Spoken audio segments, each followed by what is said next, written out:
About personally, I'm ready for war.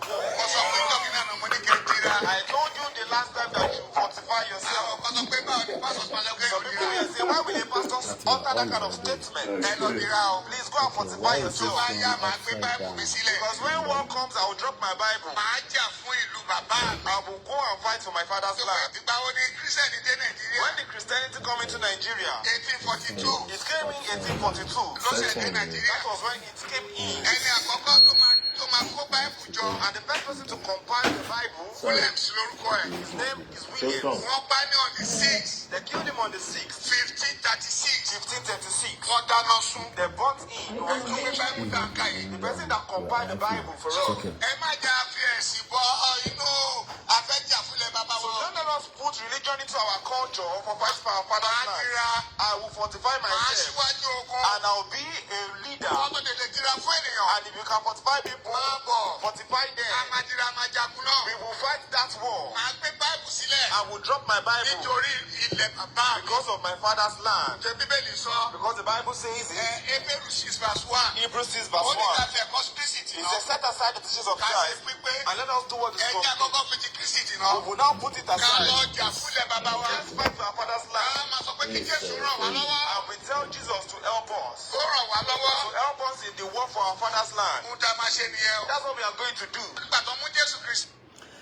Okay, as we are kicking start our Sunday broadcast, I need 60 minutes.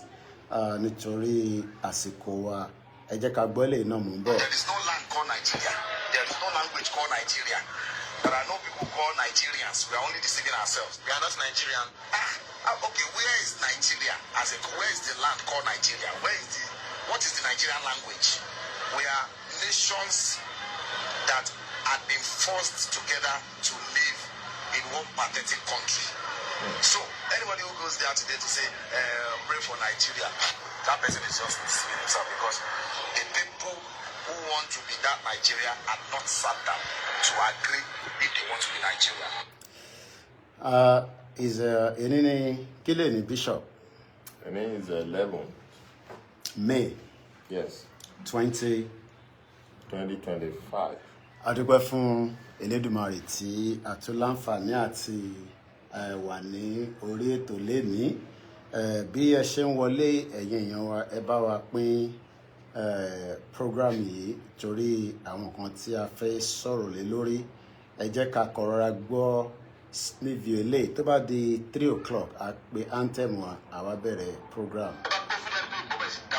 Wọ́n ní mi sí ìjọba, mò ń lọ ń dá sí nǹkan tí ó kàn mí, ṣùgbọ́n tó kàn mí mo dá sí torí pé ọmọ Yorùbá ni mí.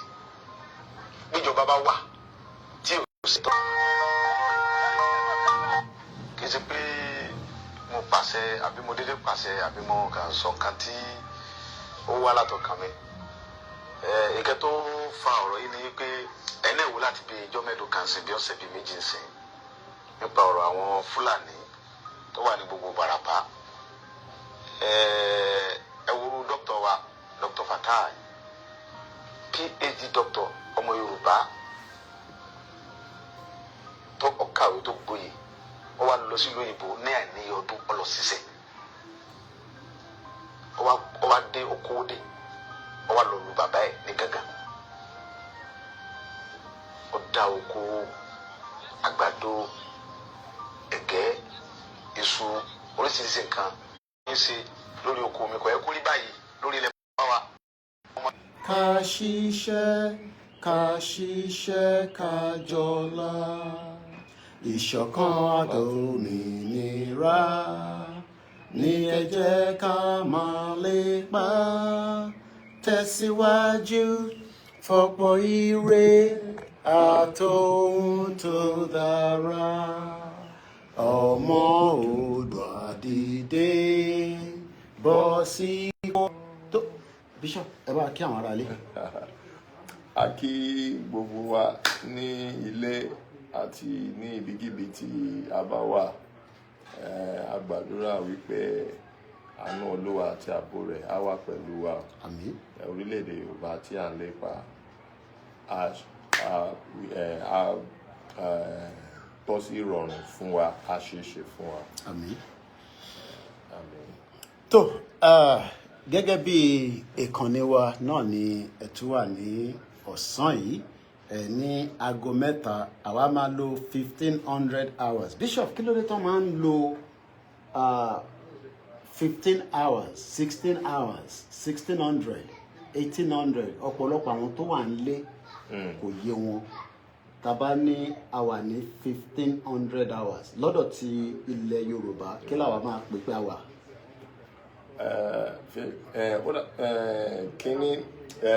Longitudinal time zone. Nítorí ní ọ̀dọ̀ tiwa we are 12 hours ahead of the West. So time zone tiwa yàtọ̀ sí títí wọn. So wọ́n ti longitudinal line tó gba like here longitudinal time zone tó gba ọ̀dọ̀ tiwa kọjá ó yàtọ̀ sí tó gba ọ̀dọ̀ tí wọ́n kọjá. Òun ló mú àwọn àkókò yẹn tó fi yàtọ̀. Ó yàtọ̀ ó lè yàtọ̀ in 5 minutes, ó lè yàtọ̀ in 10 minutes, ó lè yàtọ̀ in 15 minutes, in 30 minutes. Títí tó fi wọ hours to 12 hours to the west. So òun náà measure sí àwọn tó bá wà lórí time zone kan 15 hours, àwọn míì 16 hours, àwọn míì 12 hours, àwọn míì like that. So lọ́dọ̀ tiwa nílé a máa sọ pé aago mẹ́ta ó ti lù. Bẹ́ẹ̀ ni. Ẹ ṣé gan ni. Mo kí ẹ̀yin aráalé, a tún mú ètò ti ọ̀sán yìí wá. A dẹ̀ fẹ́ cover areas tó pọ̀. Mo ti sọ in tí mo fẹ́ dé Bishop èèyàn ní àgbẹ̀ ọ̀pọ̀lọpọ̀ máa tẹ̀ ní ṣéyàn yìí tó máa ń bá sọ̀rọ̀ lórí Zoom. Ẹ máa ń wà lórí ètò Àrólé 1010 bá mi dáadáa, ẹ bá kí Àrólé 1010. Àrólé wẹ́dọ̀ọ̀dọ̀ kudos.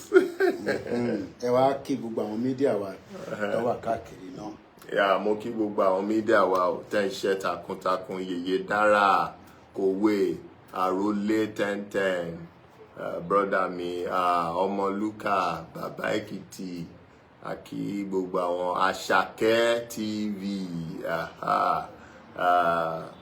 mo lè dárúkọ tán. Mo káwọn youths.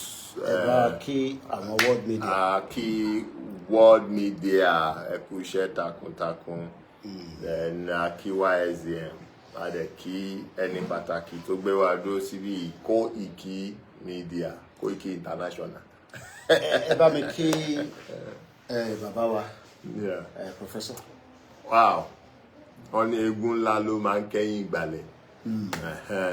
So our first fire, mo kí bàbá wa Chief Sunday Igboho Adéyẹmọ Sunday. Mo gbàdúrà pé Ọlọ́run á wà pẹ̀lú wọn, Ọlọ́run lè ní fi wọ́n sílẹ̀. Mo kí bàbá wa Professor Emeritus Adébánjí Stephen Akintoye.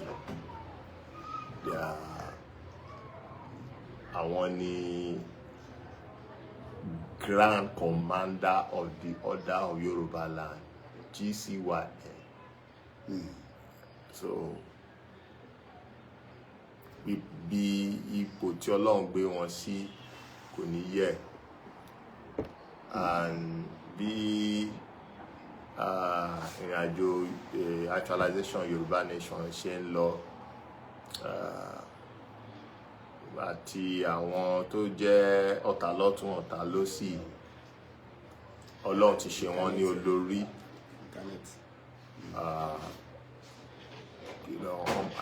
Mo gbà ní àdúrà wípé wọ́n máa borí. Àmín. And gbogbo àwọn tí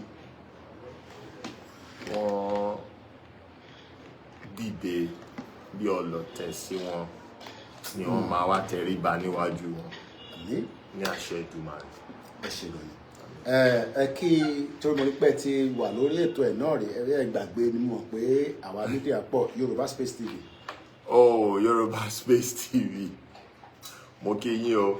Ẹ kú iṣẹ́ takuntakun. Àti bàbá yìí, bàbá What's his name? Ó máa ń gbé program yìí báyìí. iSing TV yín náà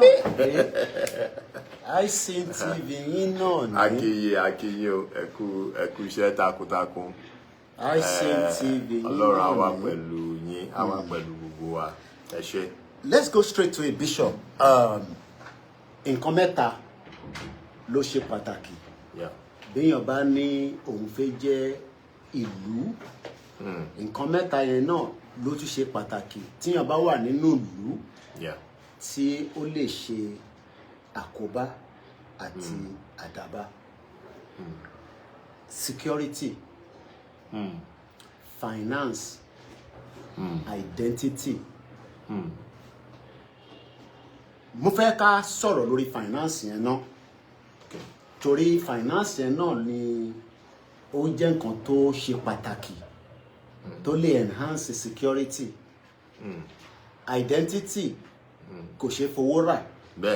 Àmọ́ wọ́n lè fi owó fi ṣe àkóbá fún bí a ṣe rí àwọn Fúlàní wọ́n ti infiltrate wa kódà wọ́n fi owó ra ilẹ̀ wa.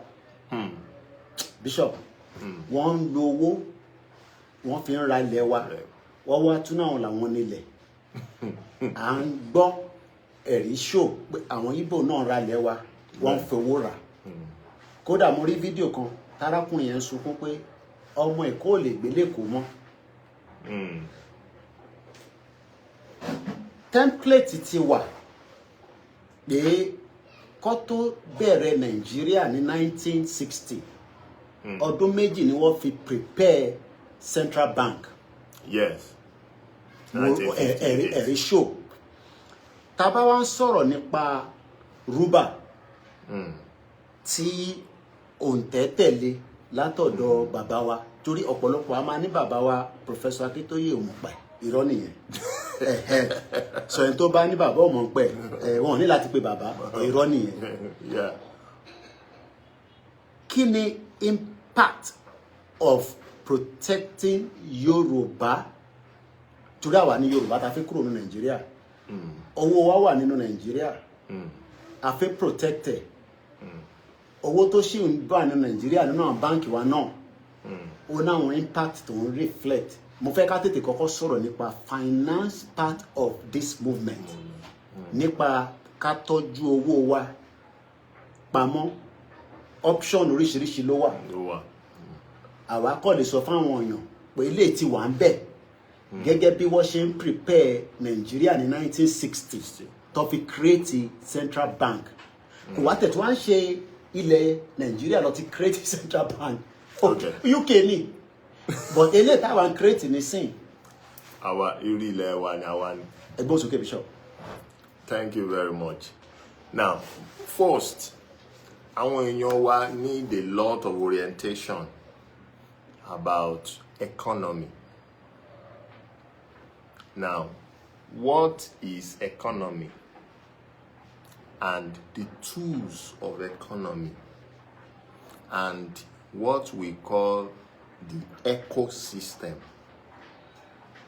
Now, just like we have carpenter. Carpenter is abstract. If mo ti ń sọ òyìnbó. Ọlọ́run máa gbà. Carpenter. Program kan dẹ̀ wà máa sọ òyìnbó. Bishop máa jẹ rúbà yín lé ní o. Tẹ bá ti ń sọ òyìnbó, máa kọ òyìnbó tẹ bá kà. Máa wá tó lè tẹ̀ máa kó papọ̀. Èmi lè sọ òyìnbó.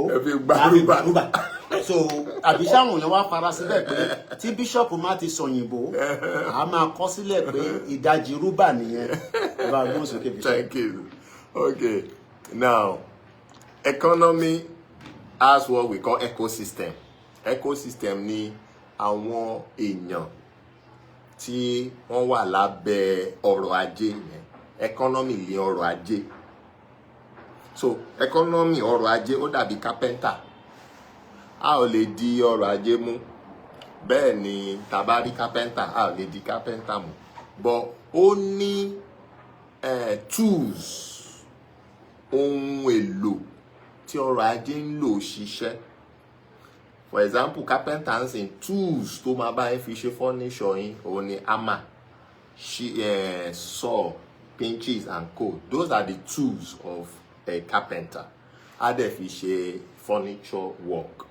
Economy, one of the tools is currency. Economy itself is abstract. Tàbí ọrọ̀ ajé fúnra rẹ̀ kì í ṣe ohun tá a lè gbà mú báyìí. But tools, ohun èlò tí ọrọ̀ ajé ń lò fi ń ṣiṣẹ́ òun ni owó. Owó jẹ́ ìkan owó. Now, àwọn èèyàn tí ọrọ̀ ajé yẹn tí ó ní ipa lórí wọn, influence, ipa lórí wọn, they are called the ecosystem. Òun náà ṣe ní pé Nigeria has the biggest economy in Africa. They are talking about the ecosystem. Àwọn ènìyàn tó ń bẹ nínú ẹ̀. Tó ń bẹ nínú tó ń ná náírà. Tó ń fi náírà ṣòwò. Tó fi ń rà, tó fi ń tà. Wọ́n tóbi ju what you have in South Africa. What you have in wọ́n tóbi jù lọ. But not literally pé àwọn èèyàn yẹn wà okay.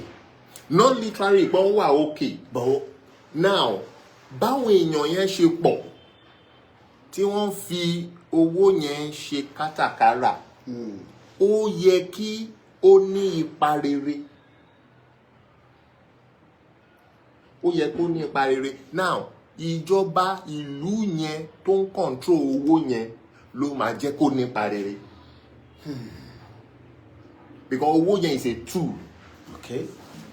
Ohun èlò lówó yẹn. Now, ìjọba ìlú lè mú owó yẹn, which is a tool, láti sọ aráàlú dẹrú.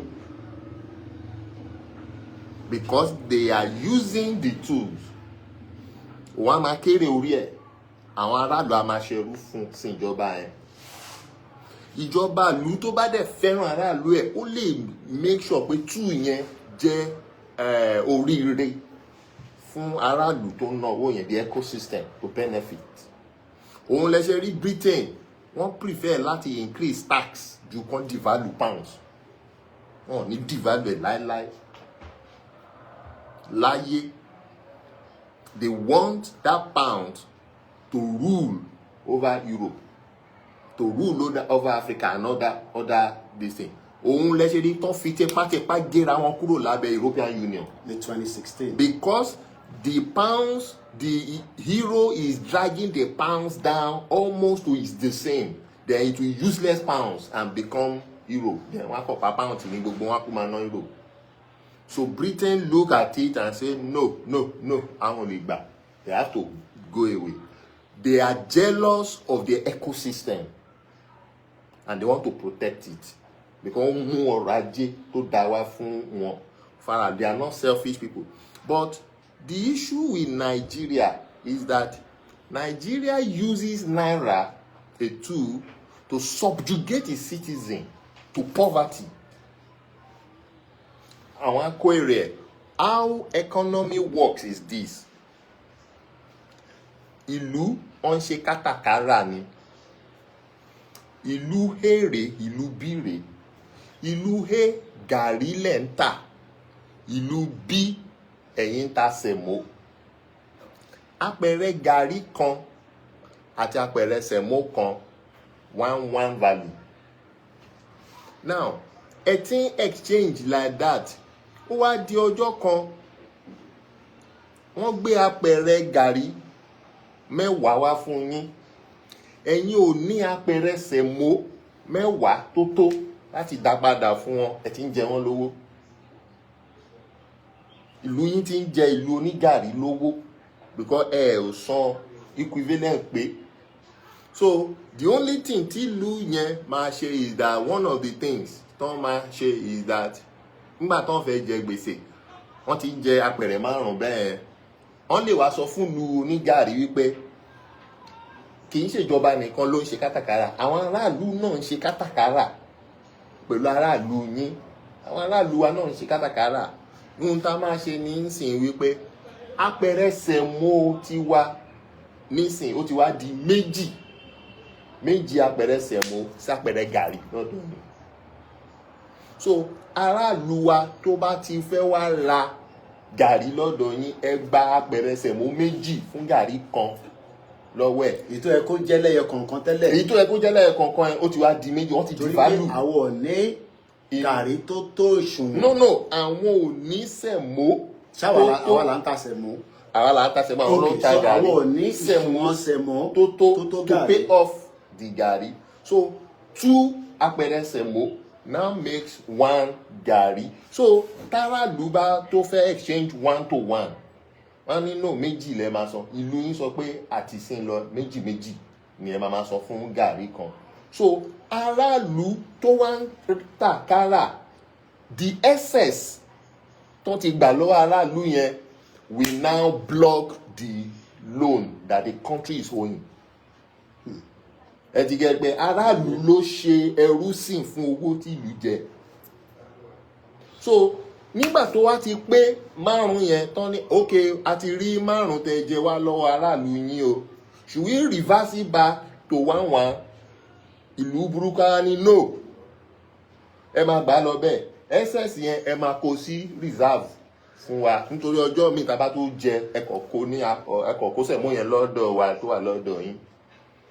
Now that is principle of international trade and reason why country devalues their currency. I use the apẹ̀rẹ̀ gàrí and sẹ̀mó as a currency.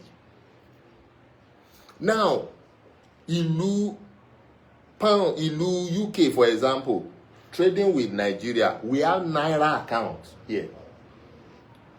Nigeria trading with UK, we have pounds account in UK, and that's what they call foreign reserve. Now kí ló dé tó jẹ́ pé Nigeria ojoojúmọ́ ni náírà yẹn lọ́lẹ̀ ló ń fìdí rẹmi? Don't let anybody deceive you. ẹ má jẹ́ kẹ́ni kankan parọ́ tàn yín wípé market forces ló ń determine irọ́ ni o. Is economic gimmicks. Ẹni tó láṣẹ láti devalue owó ẹ̀ òun ni central bank ìlú yẹn. Ó lè devalue ẹ̀, ó lè increase ẹ̀. Ó wà nínú constitution yín, ó wà nínú òfin constitution yín. The central bank shall have the right, they have the right of monetary policy. Àwọn ló lè determine to reduce it or increase it. So they are the one tó bá ti gbàṣẹ lẹ́nu president wọ́n ní reduce ẹ̀ àti ń jẹun báwo la ṣe máa ṣe ẹ̀ tún gbé wálẹ̀. Now how come tó jẹ́ pé naira was once stronger than dollar in some years? How come tó jẹ́ pé láti ìgbà yẹn náírà dẹ̀ ń lọ́lẹ̀, dọ́là ń lókè, náírà ń lọ́lẹ̀, dọ́là ń lókè? As at 2023, when we did research questionnaire on naira and sefa, the microeconomic report tá ṣe a rí wípé microeconomic túmọ̀ sí ọjà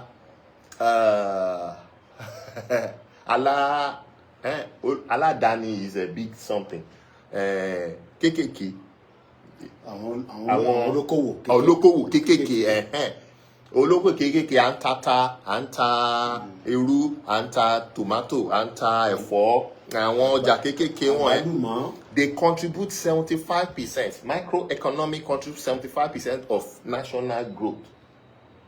So kì í ṣe wípé ìjọba ìlú gan ló ń tà, ló ń rà, ló ń make owó rẹpẹtẹ. Àwọn ọjà kékèké tára ló ń tà ló ń jẹ́ kí ọrọ̀ ajé ńlá máa wọ̀lú. Because the people, the ecosystem is bigger than the government. Thomas sọ wípé kí Tinubu jáde ń sìn kó address gbogbo ọmọ Nàìjíríà physically, ó máa dákú. He cannot control the heat. Tí gbogbo aráàlú jáde kò tẹ́ lè rí ibi tó máa pín sí.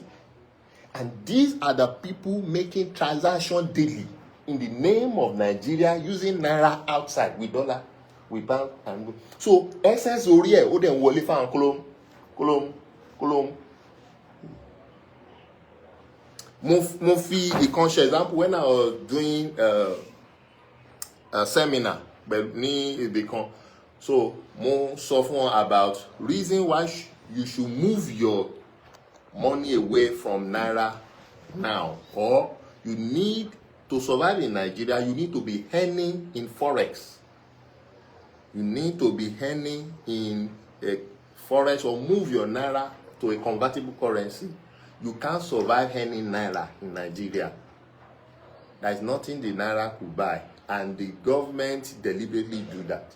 Tinubu said it, that is bringing the reducing the purchasing capacity of the people and adding to the tax. Wọn mọ ẹni tó fún ní economic ní and àwọn èèyàn pàtẹ́wọ́ fún wọn ò mọ túmọ̀ tó ń sọ ni wípé agbára fún àwọn èèyàn láti lè rí nǹkan rà òun á reduce ẹ̀. The power of purchase. Òun á já wálẹ̀ ẹ̀dẹ̀ ń pàtẹ́wọ́ òun á tún gbé tax lẹ́yìn lórí ibo lẹ ti fẹ́ rí san.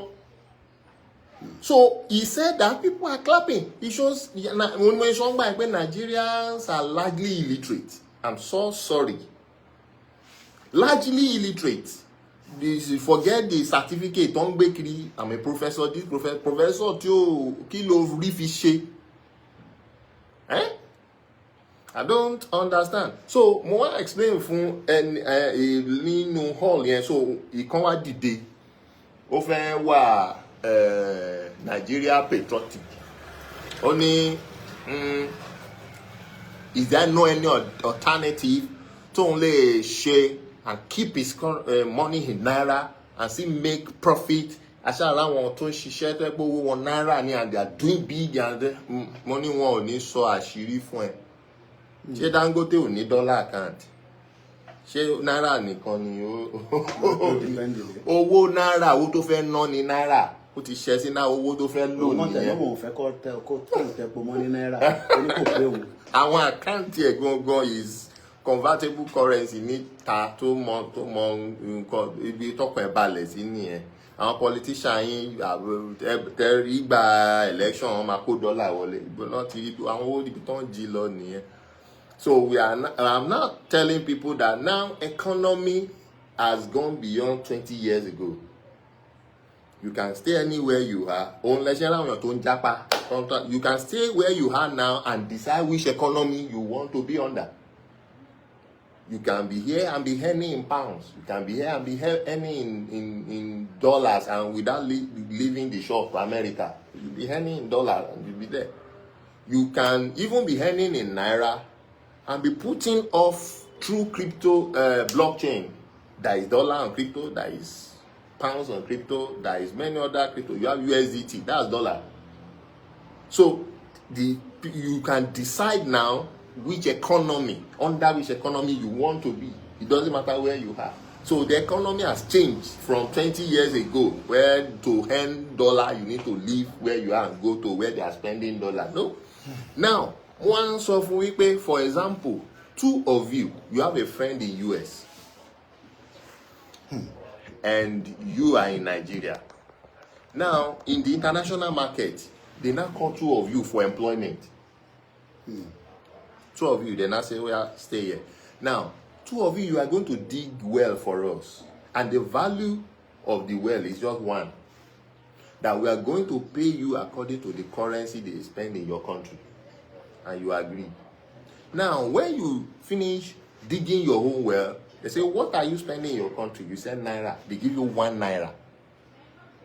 Your friend from America now finish his own well. They say, okay, what are you spending in your country? You say dollar. They give him $1. And you did the same job. You did the same job.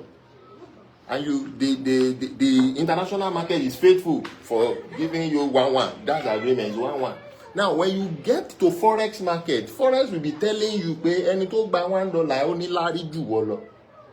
So if you now ask me why, they will tell you, country ti what you want, Nigeria ti what you want, no so we pay.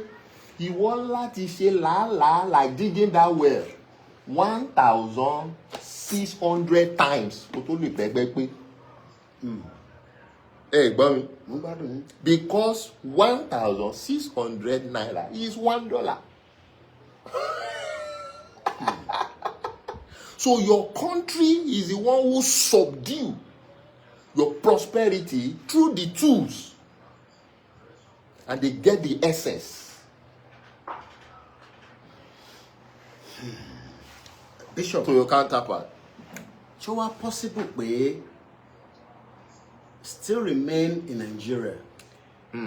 We can be financially buoyant with our GDP compared to any other country. Tabashi insists, if I want to insist, I want to accept if I want to Nigeria. But for those that still want to remain one Nigeria, what will be their finance within the next 10 years? When you talk about Nigeria GDP, that's why I'm laughing. Like, he's only a fool that Nigeria can be deceiving with. He has a GDP. Nigeria is not producing anything. How will he have a GDP? Nigeria government cannot even produce the crude oil that they have. Crude oil, during the report came out before Buhari left, that the oil well has been mortgaged 20 years ahead. That means we pay àwọn ihò tó ti ń fa epo rọ̀bì yẹn, wọ́n ti fi yáwó 20 years ahead. Epo tó ń gbọ́n bẹ̀ Nàìjíríà kọ́ ló ní. Òun lẹ̀rú ṣe ń bá àwọn pọ́n fẹ́ pín náà, wọ́n jẹ gbèsè. Wọ́n ti jẹ gbèsè nígbà tí Dangote ní kán máa ta epo fóun. NNPC yarí wípé wọn ò lè supply ní iye epo tó crude oil tó béèrè fún yẹn, nítorí crude oil táwọn ń gbọ́n yẹn wọ́n fi ń san gbèsè ní iye díẹ̀ náà lè fún bẹ́ẹ̀. Wọn ò ní enough crude oil dẹ̀ wà. Wọ́n ti fi yáwó for many years ahead, wọ́n ti gba owó ẹ̀, wọ́n ti ná. Such a spendthrift people in government. So ìyẹn ni wọ́n sọ̀rọ̀ GDP ìlú tí ó ta kankan, omi lásán ní Nàìjíríà ò ta. So how are they surviving? Òun ni iṣẹ́ tí kìíní tán gbé Cardoso sí náà káṣírí wọn lè máa tó. Òun ni ó ṣe dàbí pé náírà stable for a while. Kò stable o, on their money. Cardoso was able to rescue by calling our central bank, the commercial bank. If you are investors, ẹ wá kó dọ́là yín wá, na central bank àbá yín dì mú after 6 months wọ́n fún yín ní returns lórí ẹ̀. So owó forex tó ń ní yẹn náà pé aláta kó wá kó fún wọn.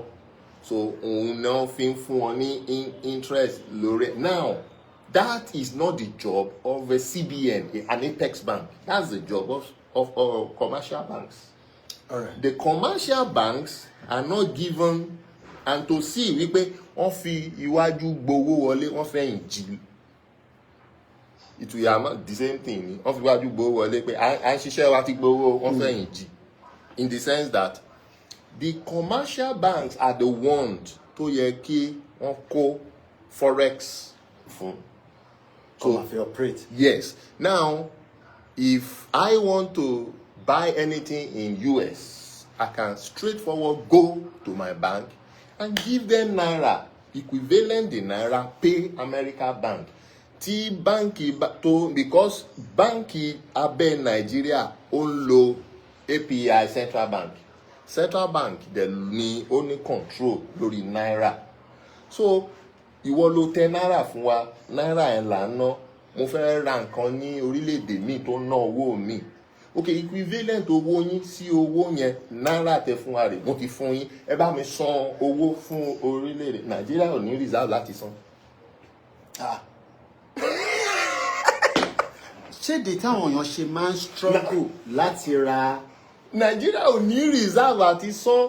So the whole àṣírí yẹn wá tú, wọ́n wá sọ pé àwọn blọ́ọ̀kì gbogbo commercial bank.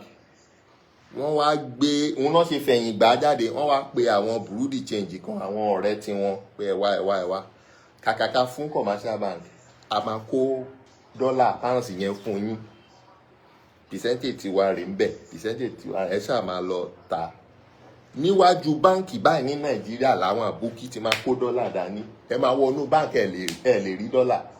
Iwájú báǹkì ni àwọn àbókí that are not registered, that are not àwọn ló máa ta forex win. Wọ́n wá ta ní more expensive price. But this process of àǹrawó lọ́wọ́ àbókí kò ń ṣe lè ní.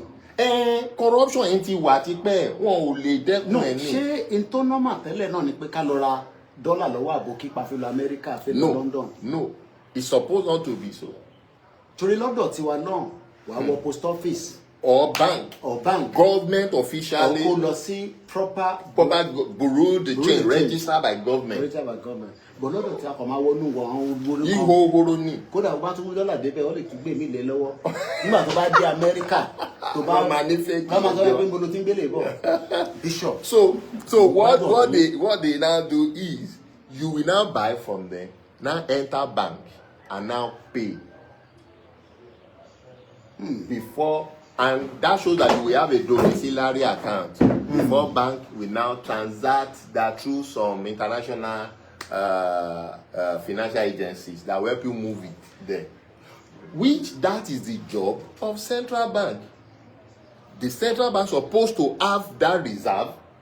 Once the bank message central bank, I'm transacting so to so country, the officials in central bank will use the foreign reserve and pay, because wọ́n ti gba náírà wọn padà and pay, but they don't have it. So the central bank has been paralyzed.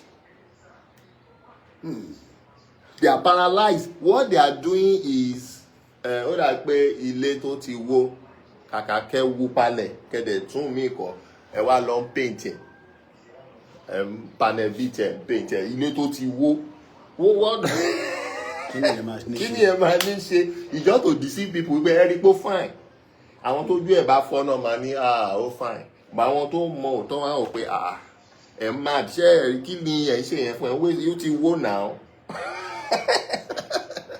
Let's come to one of the most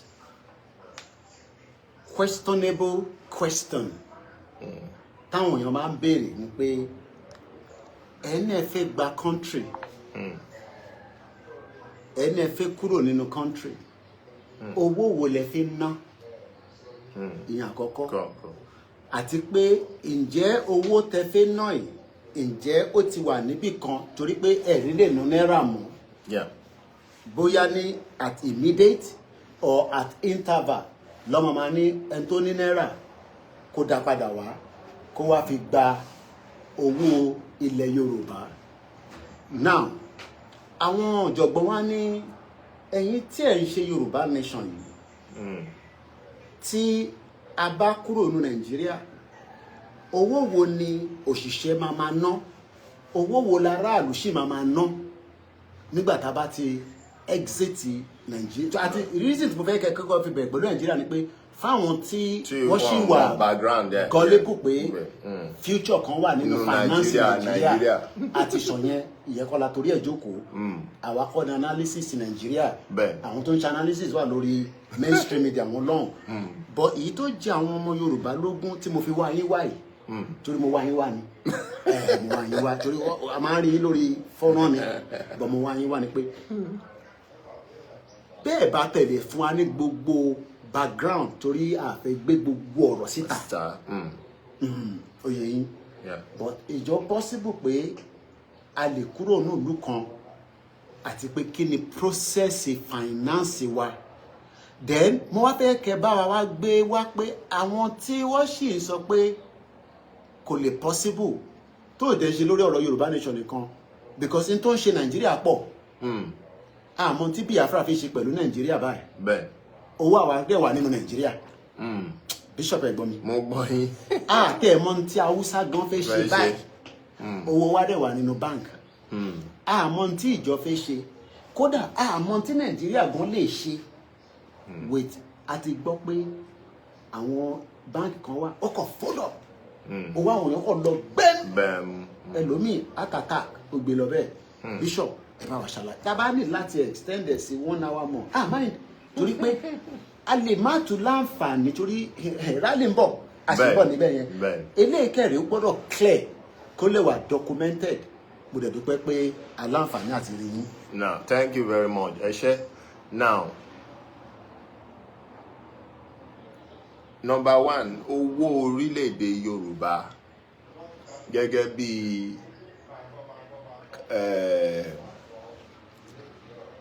bí bàbá wa Professor Emeritus Adébánjí Akíntóyè ṣe fọ́ǹtẹ̀ lù and was instructed by him, òun ni rúbà and dùà, gẹ́gẹ́ bá ṣe ní náírà and kọ́bọ̀ pounds and pence, dollars and cents. Tiwa is Ruba and Dua. Wọ́n yọ Ruba yẹn láti èdè Yoruba. Then wọ́n yọ Dua, the coin, out of Odùduwà.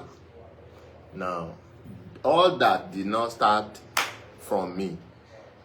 Ó láwọn àgbààgbà kan tí bàbá gbéṣẹ́ fún tán ṣiṣẹ́ lórí yẹn. You can mention names. Even Mama Wajenet Fachakin was among those who were Akolomba for tán ṣiṣẹ́ lórí yẹn. Pastor Kebiorun, many others. Ọ̀pọ̀ bẹ́ẹ̀ yẹn, Prince Omoba Ajose, and many others. Àtàwọn kan ní Canada gbogbo wọn. So there is a committee that did work on that and submit. Now, we came in from when we want to execute, because you can, when you want to build a house, you have an architect. Secondly, you buy a land, then you call bricklayer. Bricklayer is the one that will look the architect's work and now execute and construct according to the plan. So what we are executors, we are investors, we are businessmen coming in to effect the plan that has been on ground with Baba Professor Banji Akintoye. Tí bá gbọ́ yín dáadáa. Yeah. Bàbá kó àwọn kan jọ. Yeah. Wọ́n gbé task fún wọn. Fún wọn bẹ́ẹ̀. Wọ́n parí task. Wọ́n parí task. Bàbá dé approve. Ó wá need the next. Now the next stage. The next stage ni àwa coming to execute the. Bòkúló wá dé ẹ má bínú tó yẹ pé àwọn èèyàn máa wá ní Bishop ẹ̀yin nìkan ni kí ló dé àmọ́ yín níbo lẹ́yìn ti jáde. No, ọ̀run ni mo ti sọ̀rọ̀ àtẹ̀wọ̀rọ̀ ni. Àgbàdo yín Bishop. Nǹkan tí ò bá yé àwọn èèyàn kò yé wọn náà nìyẹn, and I don't owe anybody apology. Nǹkan tí màá sọ ni call Baba Akintoye. That's all. So if you call Baba Akintoye, that's all. So what happened is that during a Emefiele time. Yí owó ọ̀kan ọ̀dà lówó. Òun ni mo ṣe sọ fún yín pé Nigeria uses its tool to punish the citizen, cover the citizen. If you remember what happened during Emefiele time. Ẹ bá wa summarize torí àwọn kan ti gbàgbé n tó ṣẹlẹ̀. Ìyà ti bá wọn lára mu. Má jẹ́ ká sọ bẹ́ẹ̀. Wọn ò lè táwọn èèyàn ń bọ́ra sí ìhòhò nínú báńkì. Bishop agent sunkún. Mo wà ní Nàìjíríà, ìyá kan rìn lọ ó dẹ̀ ṣubú sínú bọ́tà. Àwọn èèyàn ṣe ó ti ronú gbàgbé, ó ti ronú. Àwọn èèyàn ń fi owó ra owó. Àwọn àgbàlagbà kan wà nínú ilé, they have money in Nigerian banks. Wọ́n ní gàrí ni wọ́n mu. Gàrí yẹn gan wọ́n pe àwọn ọmọ ọ̀dọ́ wọn kó lọ bá wọn gbà. Àwọn àgbà míì they can't take it, wọ́n kú sórí bed. In a country, àti àjíté ìgbà fẹ́ pín o.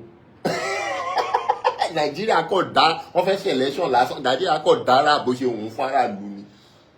And you rely on such a country to give you a tool that will bring prosperity to you. Ẹ wo gbogbo owó tí Emefiele rí lórí náírà. Òun ló institute stamp duty to be percentage. Stamp duty were never to be percentage. Stamp duty is a fixed amount and only on current account. Ìwọ tó bá ní business account tó ń lo check. Emefiele ló sọ pé on all accounts, either current, savings or anything, kò wá ṣe fixed account, ó wá gbé percent sí, ó ní 2.5% on every inflow. On every inflow, go send 1,000 sẹ́nìkan nínú Nàìjíríà kò lè pé 1,000 tó máa wọbẹ̀. Now, gbogbo charges yẹn prom all over Nigeria in a day. Can you count amount of money tó ń wọlé through the bank? Gbogbo yẹn central bank ń fa kò remit ẹ̀ fún government, because the government himself is illiterate of what is called economy. Òun ló ń divert gbogbo ẹ̀. Owó tó wà lọ́wọ́ máa wọn ò lè gbà tán. Èèyàn Emefiele. That man ẹ̀ wọn lè gbà tán. ó keep owó títí ó keep sọ́wọ́ àbúrò ìyàwó ẹ̀ gbogbo àwọn ọmọ ẹ̀ gbogbo abroad ó kó gbogbo ẹ̀ down ó kú lọ sọ́hùn. Then he decided to punish Nigerians by saying he want to change the color. Ìyẹn náà fi fa owó ni. Nígbà tẹ́ lọ fi owó print owó iye kéèyàn fi 1,000 kéèyàn lóun fi print 200 naira. Ẹ gbọ́ mi. Mo fẹ́ print owó fún yín o. Mo á mú 1,000 mo á fi print 200 naira. Ṣé margin yẹn tally? Ṣé o short ìdàbò gain? Ó mú 1,000 naira ó fẹ́ lọ fi print owó jáde nígbà tó máa print 200 naira ní gbogbo tó fi 1,000 print. That was a day. Now, so time gbà yẹn, it was a terrible time. I think that's when Baba had to call me and discuss wípé a ní iṣẹ́ owó wa ńlẹ̀. It's called Ruba and Dua. Báwo la ṣe lè ná? So because a ò tí agitate pé a fẹ́ break away, we are not at the edge of break off. Ilé yìí ń ṣẹlẹ̀. Tábà ti wà ní edge of break off ńkọ́. Nigeria máa wá screw yín. So we need to, so this is an eye opener that we need to have our legal tender functioning. So and I said that's right. There are two ways. Nothing no.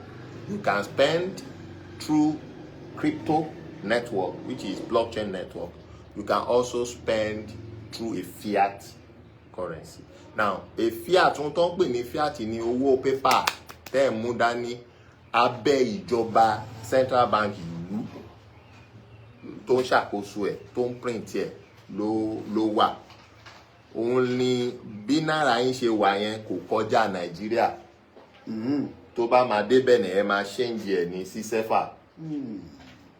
Nítorí ní àwọn Benin à ń kó yẹn àwọn ní central bank tó ń ṣe àkóso fiat ti wọn tó ń jẹ́ sefa. Yeah. So bẹ́ẹ̀ náà ni UK pounds ní tiwọn. O lè lọ ná náírà lọ́hùn. Bẹ́ẹ̀ náà ní America dollars, China gbogbo ẹ̀ ìlú oníkálukú. Now, so orílẹ̀-èdè Yorùbá a fẹ́ gbà ni a ò tí ì gbà, so a ò lè ná fiat. Wá tàṣìwà nínú struggle. Tàṣìwà nínú Nàìjíríà. A ò lè ná fiat. So, but what about crypto network? Now, that boils that pé a lè ná through crypto network because the crypto network is global and is legal. So kò sí lábẹ́ Nàìjíríà. Kò sí lábẹ́ Nàìjíríà, kò sí lábẹ́ ìlú kankan. Abẹ́ ẹ̀yin ìlú ẹgbẹ́ àbí organization tó gbà yẹn ẹ̀yin ẹni control ẹ̀. Okay? So nígbà tó dẹ̀ jẹ́ pé Yorùbá self-determination ló ní Ruba ló gbé project yìí kalẹ̀ á gbà fún yín. Then another thing is owó yìí ọ̀nkàn gba network owó gbé jẹ́ wọ́n máa block ẹ̀. Ó dàbẹ̀ tó lọ ra sim phone tó kọ̀ ra sim yẹn tí ó lò tó gbélé wọ́n máa block ẹ̀ ẹlòmíì máa gba number. So tá a bá ti gbà institution yẹ kó wà tó máa bẹ̀rẹ̀ láti máa ná owó yẹn. You need to prepare your ecosystem. Gbogbo ọmọ Yorùbá is the ecosystem. Ẹ̀rẹ̀ ti ṣàlàyé fún wa tẹ́lẹ̀ pé ecosystem ni àwọn èèyàn tó wà lábẹ́ ọrọ̀ ajé yẹn. So àwọn ọmọ Yorùbá is the ecosystem. Anybody also can open, but the target audience is the ọmọ Yorùbá. That's the ecosystem. And number 2, ọmọ Yorùbá fún káàkiri gbogbo àgbáyé. So the blockchain network fits into the service. So it's not restricted under one country. It's anywhere you are in the world, you can spend the Ruba. It will go anywhere, it will enter. Oh, bá wà lọ Australia and send Ruba séyàn ní kìnnà wọlé ẹsẹ̀kẹsẹ̀. Now tó bá fẹ́ ṣe burúdi change sí owó ìlú fiat níbi tó wà. That's when we create a WhatsApp where you contact the bank and they will do the exchange for you. Remove your Yoruba, pay you either in pounds. We pay now in pounds, in sefa, in naira, in euro. Now, American nìkan ló block dollar. The last time that share dollar, I will stop it. So that's how we gather ourselves, investors, to join more Yoruba. We muscle up money, raise up money. Aláwọn media tó bá polówó tán ṣiṣẹ́ lórí ẹ̀, Ọmọlúkà, wọ́n ṣiṣẹ́ Yèyé Dára, wọ́n ṣiṣẹ́ lórí ẹ̀, Àrólé 1010, wọ́n ṣiṣẹ́. So these three media are very strong in working on Yoruba, and Koikimedia and just an expo. Koikimedia now have a Yoruba bank also, KAO Virtual Bank. So and Buberama Fi Honwa. So these are the. But when we got the network and the service, the network that was first available is dollar for us, and based on microeconomic analysis and questionnaire tí a submit tán fi fún wa àtowó tán gbà tó a fi ṣe deposit, that's our reserve deposit, exchange deposit. They call it exchange deposit because it's not yet a country. Tàbá ti gba country, central bank wa our open account wọ́n wá gbowó síbẹ̀. It's called foreign reserve, but for now it's an institution.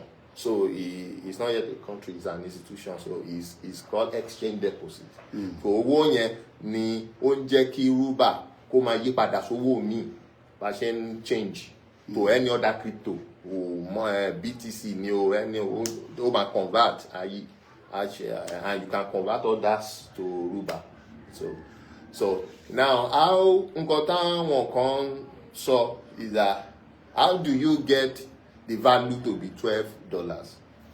Number one, we are the tools of economy, which is Yoruba currency, was fathomed to do strictly two jobs: to bring Yoruba people out of poverty that Naira has pressed them, to bring them out. Number two is to create is a stable currency, to create a good standard of economy for Yoruba person. And that's the reason any country tí owó ìlú ẹ̀ bá strong, investor máa wá bẹ̀. Because wọ́n mọ̀ wípé ibi báyìí tí bá ń ṣiṣẹ́ ń bẹ̀, tí bá ń gba owó ìlú wọn, tí bá gbówó yẹn jáde lọ sí ìlú ibòmíì, rẹpẹtẹ ló máa di. Òun làwọn èèyàn ṣe ń jápa ní Nàìjíríà lọ sí abroad, lọ sí ibi tán ti máa ṣiṣẹ́. Èèyàn tó wà l'Amẹ́ríkà ń sìn, ó lè send just few dollars sí Nàìjíríà, kó dé Nàìjíríà á di rẹpẹtẹ òun kò tó ra nǹkan. You can't cheat nature or economy. Rẹpẹtẹ ó kàn pọ̀ ní kò tó ra nǹkan. How much is a bread tí èmi nìkan lè jẹ? Is 1,500. 1,500 a bread in Nigeria. 10 minutes can lè jẹ. Okay, a liter of fuel in Nigeria is 1,200 naira. Okay, in UK, what is the highest currency in UK in pounds? 5 pounds. Now, ṣé 5 pounds yẹn lè fi ra 1 liter of fuel in UK? No. Now, ogun ti ja Nigeria. The highest currency in Nigeria is 1,000 naira. That 1,000 naira cannot buy a liter of fuel. It's 1,200. So you can know how naira has been used to press the prosperity of the people, because they are under that ecosystem. Because they are under that ecosystem. So you cannot survive any naira. O mama ṣiṣẹ́ bí kíní o mama jẹjẹ rírí ni. Àwọn tó ń kó èrè yín, àwọn ló wà lókè nídìí ìjọba. Now, so Yoruba, when they finalize and confirm our report to them, they found out what we supply is true. And at that time, 3 years ago, at that time, the lowest naira could buy is 50 naira. Me buy 3 years ago. That is sugar didi, sweet, epa, 50 naira. But now it's 100 naira. But as at that time, we factor made out the lowest naira could buy is 50 naira. Not even 1 naira, not 2 naira, not 5, not 10 naira, not 20 naira. It's 50 naira, the lowest naira could buy, lowest commodity. Now, if a new money is going to be introduced to take the people out of that poverty, the lowest of that currency should start from the lowest naira could buy.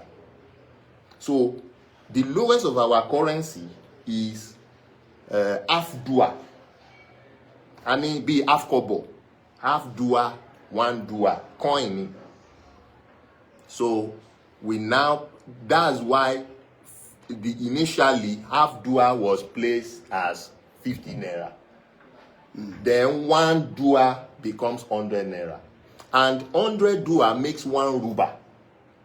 So, 100 times 100 naira gives you 10,000. That was the reason 1 ruba was 10,000 naira 3 years ago when we started.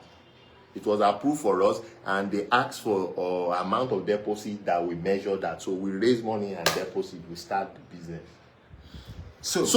But Emma, 3 years ago to now, that time a dollar is 750 naira or 700. Now a dollar is 1,600. A ruba now is 23,000 naira. How are we going to know that is more than 100% devaluation? Within 3 years, Nigeria devalues the prosperity of the people, take it down more than 100%. How are we going to know that happened if we have not taken steps to measure the trend of the economy by creating our own ecosystem? We wouldn't have known. Àwọn ọkọ̀ máa pariwo ní nǹkan wọn, nǹkan ṣe kíní kan, nǹkan ọ̀ṣẹ́ ní wọn. Àwọn ìjọba yín ló ń tẹ̀yìn rì pẹ̀lú náírà tẹ̀ ń ná. So ẹ ò lè bẹ́gbẹ́ pé pẹ̀lú ará àta. You need to find a means of earning outside. Common sefa and be. Sefa ní ìlú Benin bí 10,000 naira is 320 or something sefa. So tó bá rò pé lówó ní ẹ̀sìn ó gbé 1 million naira ó ń bọ̀. Tó bá ti wọ Benin wọ́n máa fún ẹ ní 320,000. Bishop. And the prices of commodity is the same. Okay. Ntí mo fẹ́ fáfà náwọn tó ń gbọ́ wa, mo ti get the reason let it sorry. They agbọ́dọ̀ ní preparation látara pé agbàgbà fẹ́ exit. Àwọn tó jẹ́ the critics of this project, pé kí Yorùbá ní our own structure, even if it's not perfect. Torí àìtí lè ṣe àìlè lọ ṣe báńkì kan nísìnyí ká gbé sínú Nàìjíríà. No. Tàwa ní rúrú Ọlákúnlé Wema whatever, it's possible. Even as a Koikimedia, we can't operate fully in Nigeria right now. No.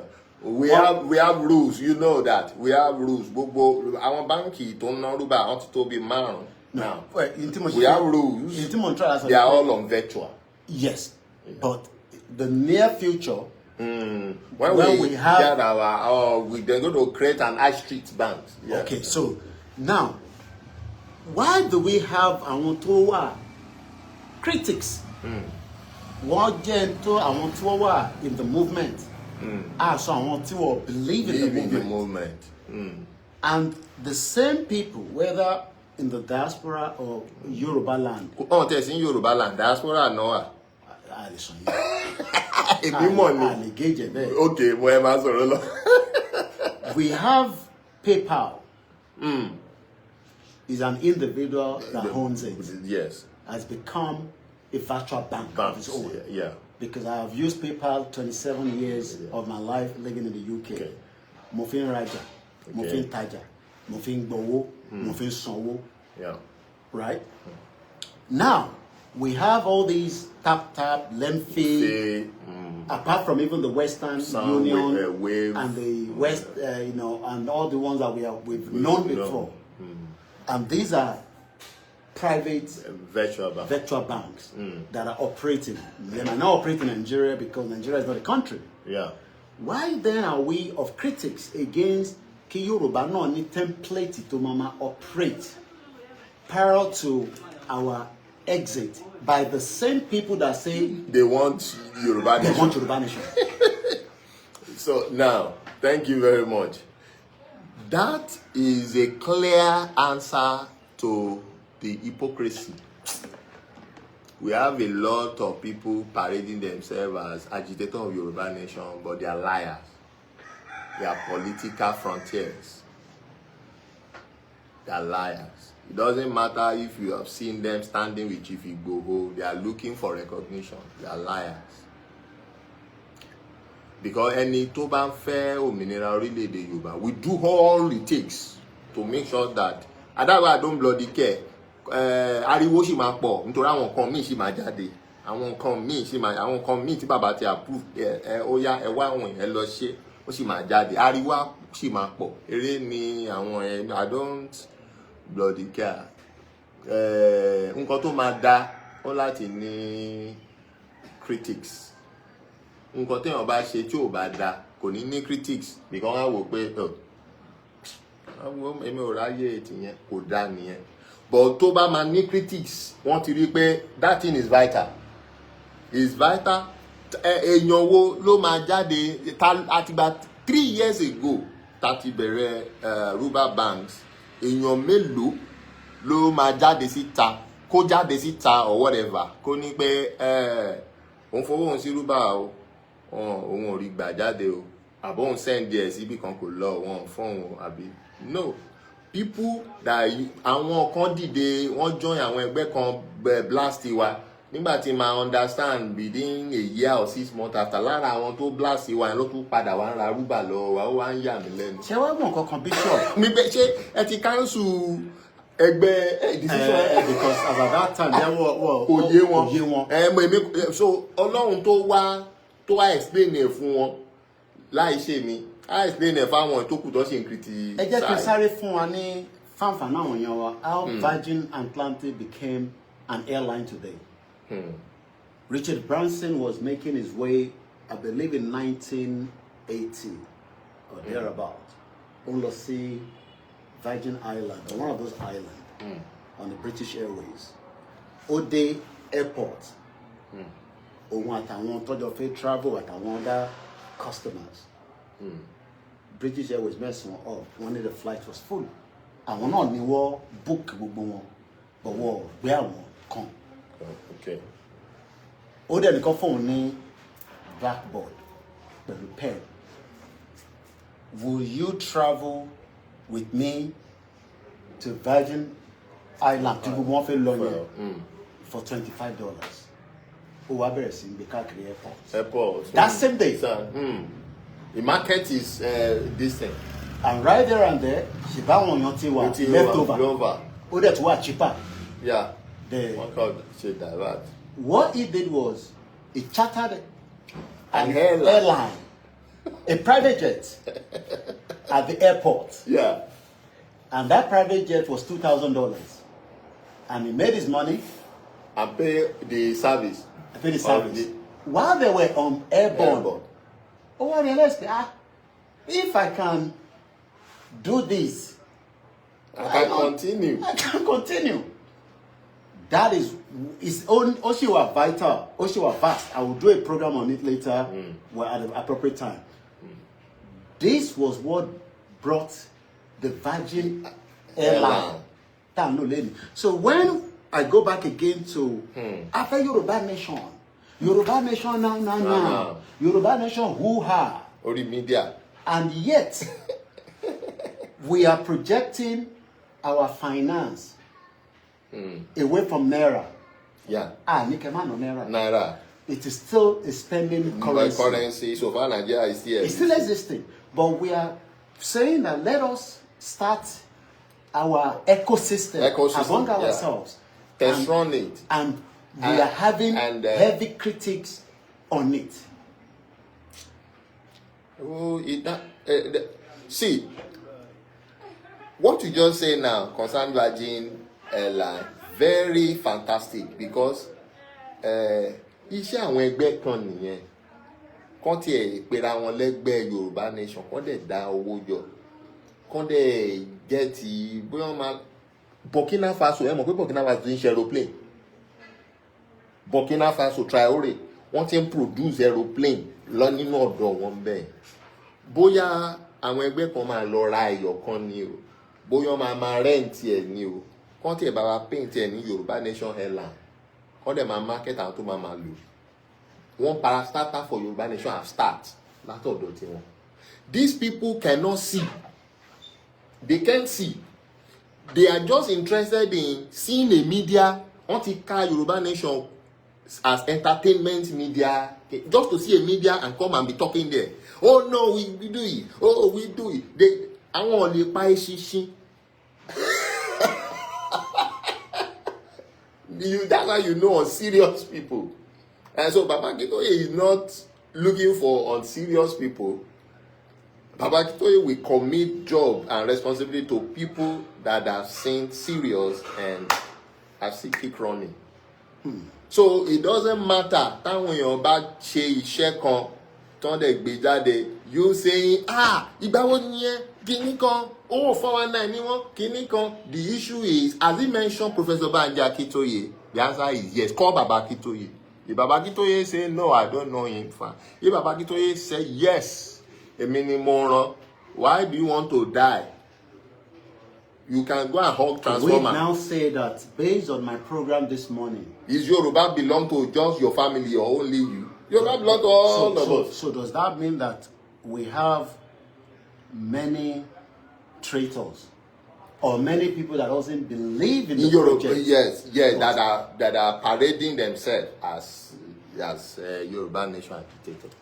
And you can decode that by what they are diverting to left and right. Now, let's come to the security, which is number 2. Well, I really much because I know it will be vast. It's vast and finance. There will be questions. And maybe let me just round it off by showing our people. I think Yoruba banks, we've advanced beyond 3 years ago. Now we have more banks running, transacting Yoruba, and we are all using one API. They send the Yoruba láti ibi tẹ báńkì tí yín sí another Yoruba bank. A wọlé bẹ ṣe ń send the náírà yín láti báńkì kan sí another one. Máa wọlé. So a ní Yoruba bank mẹ́ta. A ní Yoruba bank márùn-ún. Sorry, Yoruba bank márùn-ún. Màá dárúkọ wọn ẹ máa rí bí a ní ABC Virtual Bank. Bí kíní wọ́n ṣe rí ní kíní wọn ní ABC Virtual Bank. So tẹ́ bá lọ sí site wọn www.abcvirtual.org. Ẹ máa rí phone customer care wọ́n bẹ̀ pé wọ́n ẹ bá wọn sọ. Then gbogbo báńkì wa márààrún ló ní portal FSSC. FSSC dàbí BVN Nigeria Naira Banks. So and certificate ni banks wa issue on FSSC. That's the only verification for now. Tí a bá fi ní àwọn àjọ tó máa dìde fún NIN àbí passport. But for now, kò sí any identity kankan. So the only identity that she need is the FSSC from our Yoruba bank. And it is verifiable on the Yoruba banks. Not only that you register any of the Yoruba bank about the FSSC protected. Ete kóòdù ẹni tẹ́ fẹ́ mọ̀ níbẹ̀ tẹ FSSC number ó máa gbé profile ya ẹ rí ojú ẹ rí orúkọ ẹ rí date of birth ẹ rí ìlú tó ti wá nílẹ̀ Yorùbá ẹ mọ̀ pé ọmọ Yorùbá nation ni all right. So it's verifiable, you can verify. So tẹ́ bá ti register Yoruba account yín ẹ gbé ìgbésẹ̀ láti get FSSC yín wọ́n bá yín ṣe wọ́n send certificate yín sí that's all. So number 2 a ní RBE Virtual Bank tó jẹ́ ti tiwa lónìí bó ṣe RBE bó ṣe ní so ẹ máa rí www.rbevirtual.com So that's so a lot of people know our own customer care. Àwọn èèyàn wà tó ń ṣiṣẹ́ lórí computer. When they give you customer care, don't be calling. Kò bá jẹ́ Nigeria phone number lórí. Most people are not in Nigeria. It's WhatsApp. Chat them. They will respond to you. Aláwọn tó ń ṣiṣẹ́ 24/7. On the system, they will be seeing your transaction. They will respond to you immediately. To bank pay, you are disturbing the API communication synchro this thing. You are disturbing it, distorting what they are doing. If I look at conversation that customer care is having with you, and I think I need to intervene, I will call directly wherever I am by myself. And I've been doing that. I will educate you more by talking with you. So, but don't call, you chat, they will respond to you. So, my number is +234 90 500. So that's all. If you want to hear again playback, you hear. So you can chat us there. So, Eleketa Ani KAO Virtual Bank. Bikini on Sherini, Eric KAO Virtual Bank. You have www.kaovirtual.com. So if you want, you can call Koiki. Koiki can link you to the direct or whatever you want on KAO. Customer number. The customer care. If you don't know the customer care is on the site. But if you still are not satisfied, you can call Koiki, will direct you straight. So Atuni Elekerin, Omniscient Global Bank. Bikini on Sherire, Omniscient Global Bank. Omniscient Global Bank. You see the phone number on it. There is a UK number. You see there. You can call them. Then Elekarun, Ani Oluokun Virtual Bank. Be Satuan Sherire, Oluokun Virtual Bank. So you have www.oluokun.com. So their customer care is there. There's a Gambian number. You can chat with them. They respond to you. So these are the 5 Ruba banks. You can open Ruba in any of them. You can transact Ruba from one to another, any one order, and send and go. Then our API system accepts crypto and can convert the crypto to Ruba. Then if you want to convert your Ruba to fiat currency, Lutebawa, Sefa, Naira, pounds, and you call the customer care, they will help you with the exchange account to do the change. Within 5 minutes or 10 minutes, on my buying share. So that's how it operates. And it's safe against the valuation of Naira. It helps test run our ecosystem. And it's also help in easy transfer from diaspora or to diaspora or from diaspora home, because àwọn ìgbésẹ̀ kan wà tí Western world ti plan láti hold on àwọn financial asset àwọn èèyàn wa in diaspora, so you won't be able to move out your money. Tá bá gbé orílẹ̀-èdè wa lénìí wọ́n máa gbẹ́sẹ̀ lé owó àwọn èèyàn, especially in US. I was directly the expo got to me by my friend who is in Reserve Bank of America in New York. Yes. He told me because tí a bá gbọ́ orílẹ̀ African country tó bá break lẹ́ni or Nigeria break lẹ́ni, àwọn èèyàn máa fẹ́ move wálé, wọ́n fẹ́ kó gbogbo wọn. Tọ́n bá gbé ìgbésẹ̀ yẹn, economy tí wọ́n máa fall because pool owó tó máa gbé jáde ẹ̀ máa bọ̀. Tí ó ń ṣèyàn kan. So wọ́n ti plan yẹn lẹ̀ pé tó bá ti ṣẹlẹ̀, the next stop ní káwọn hook up àwọn èèyàn wọn tó wà bí finance wọn gbà ẹ̀ lè lọ anywhere.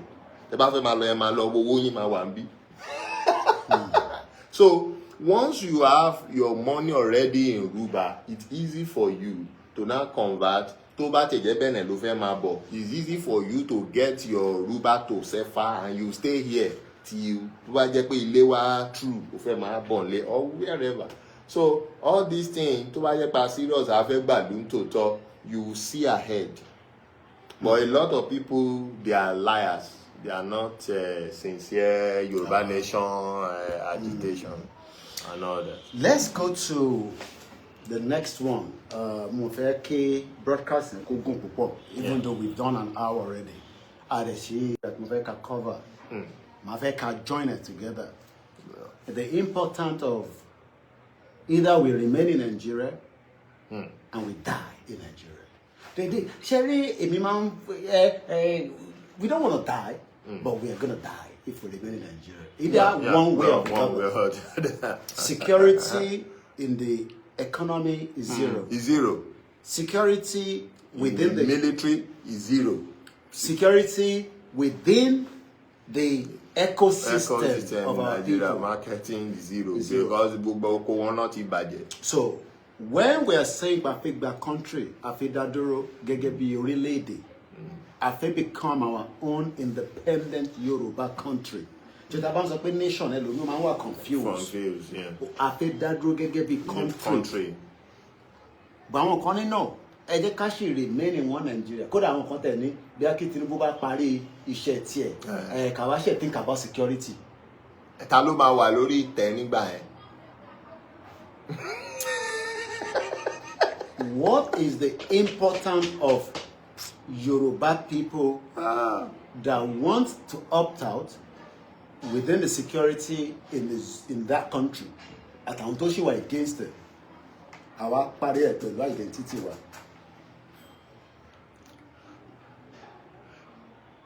Ṣẹ́rí tí ò bá gbé ìgbésẹ̀ náà, tẹ́ bá tún ní ọmọ wa ní ẹ̀jẹ̀ ó ṣe, ẹ sì lè survive no matter how bad the economy is. Ẹ sì lè survive Tinubu till the next 4 years again, no matter how bad the economy. Ẹ bá máa get $1 as 40,000 or 50,000 naira to $1. Ẹ sì lè survive. Ṣẹ́rí tí nọ́tánà bá fi lè gbẹ́sẹ̀ lé orí oyè yẹn after Tinubu, gbogbo wọn máa rò wípé ilẹ̀ Yorùbá yìí Somalia. Keto go further. The World Bank came out and say Nigeria now has the #1 malnutrition children, and we are not at war according to àwọn kan. Sudan gan tí mo rò pé bẹ́ẹ̀ ló máa ní ó wà malnourished kò sí ní #2. Yorùbá ya ọ̀lẹ, àwarawa ni a máa ń legun mọ́, and it's because that àríra wa.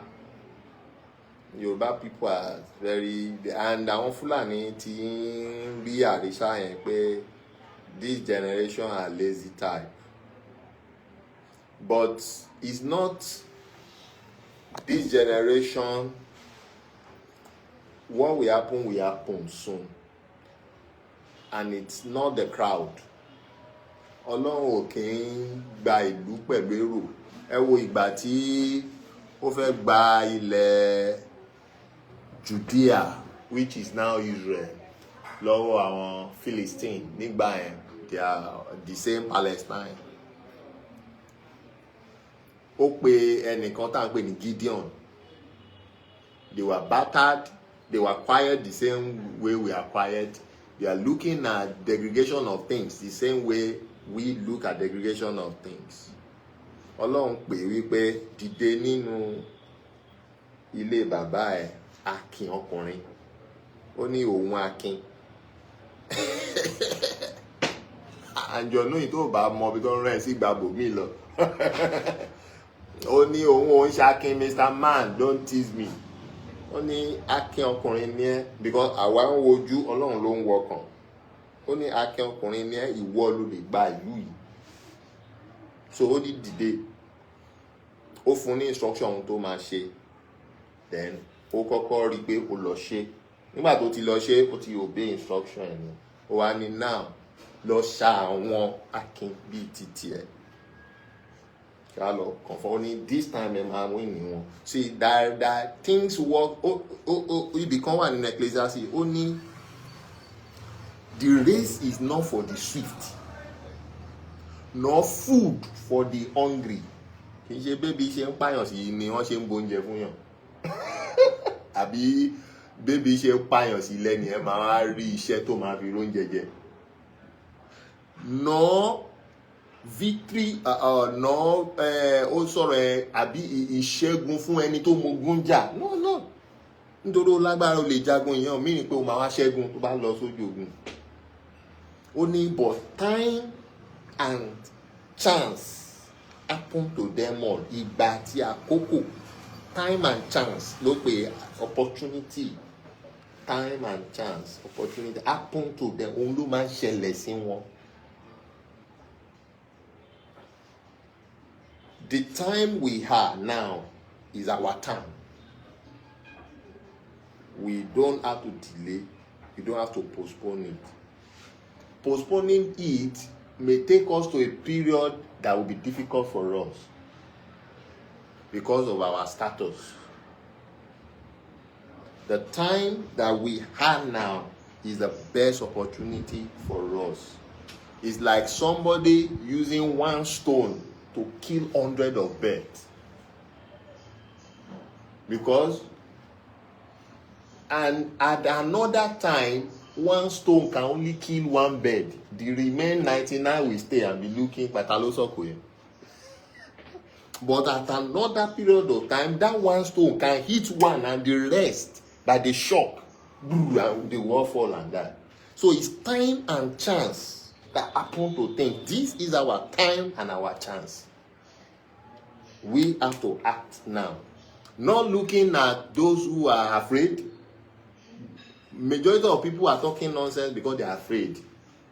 Yorùbá ya ọ̀lẹ gan, wọ́n lè join ní kọ́jọ pariwo, a fẹ́ o, a ò gbà, a fẹ́ o, a ò gbà, okay, ẹ ò gbà, kí lẹ máa ṣe, a máa dábẹ̀rú ni, okay, tí one person bá dìde pé màá lọ dábẹ̀rú, ẹ máa ráhàn tó ní àfẹ́ ọgbọ́n kò máa sápadà ní pé ó máa ti lọ dàrú, mo sí ń bẹ̀ o.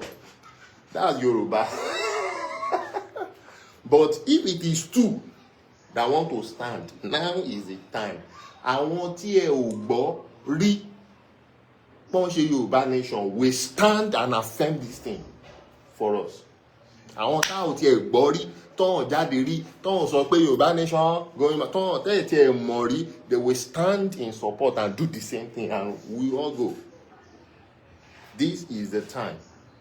So I don't want to go to spirituality and all that. That's why Baba is talking about your identity. Get it down now. Àwọn Fúlàní gan mọ̀ náà ṣe infiltrate yín, náà ṣe lọ ń jórúkọ Yorùbá, náà ṣe ń pera wọn lórí kìíní kan Yorùbá. And there was an evidence. I did video kan tí ẹni Fúlàní ni níbọ̀ mo jẹ́ Bọ́lájí. Look at that. Àwọn èèyàn rí video yẹn evidence yẹn wà. Fúlàní ó ń jẹ́ Bọ́lájí. So they are doing that so that if what need to be actually be and will break, they want to stay in Yoruba land. That's the purpose. They want this place. They want to stay in Yoruba land. They want to be with you and do anything with you. So we are not saying, okay, you can't be with us, but you can't mix with us. We will track you, take your DNA, take your everything, we identify ourselves. That's why that FSSE, if you are not Yoruba, you can't get it. If you like, go and put your face. And if we have coded it, track your left retina, your DNA, tó bá ń ṣọ́ mọ́ Yorùbá, especially tán bí sórí ilẹ̀ Yorùbá. Ó máa mú ẹ, á disqualify ẹ. Àwọn ọmọ tó sì jẹ́ wípé ọmọ Yorùbá ni wọ́n, DNA Yorùbá wà lára wọn tán bí sí ìlú bòmíì. Ó sì send comment. A máa sì pè wọ́n wípé kí ló ṣẹlẹ̀? Are you sure you are Yorùbá? Lẹ́ni bẹ́ẹ̀ ni, but I was born in California or I was born in okay. Then we brush it over all. Come out this or so Baba ti sọ wípé Yoruba nation movement have highly sophisticated Yoruba youths working on this thing. So some people think that àwọn tó bá ti ń ṣe Yoruba nation làwọn tó kọ̀kọ́ra sórí social media tó ń sọ̀rọ̀ àwọn ẹni Yoruba nation àbí ẹ ò mọ àwọn tó ń ṣe Yoruba nation rárá ẹ ò mọ wọn. The identity to close this is very important. Shall it remain in one Nigeria? Can they protect identity? we can't protect our identity staying inside Nigeria. And our identity as a Yoruba indigenous person is unique. Our facial look is different. At the video, Baba,